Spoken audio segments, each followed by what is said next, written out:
তুমি কি? ভূত হ্যাঁ তুমি কি? ভূত ভূত হ্যাঁ ভূত ভূত। হ্যাঁ ভূত কি?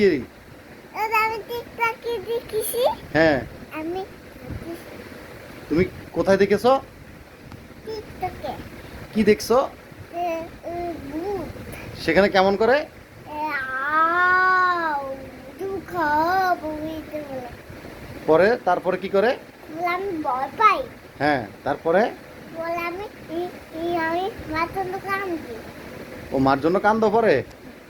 তো এখন তুমি নিজেই ভূত সাজছো, এখন তোমার ভয় করে না কেন? আমি ভাই ভূত ভয় পাই আমি ভয় পাই না তো এখন তো তুমি নিজেই ভূত সাজছো, তুমি ভয় পাও না কেন?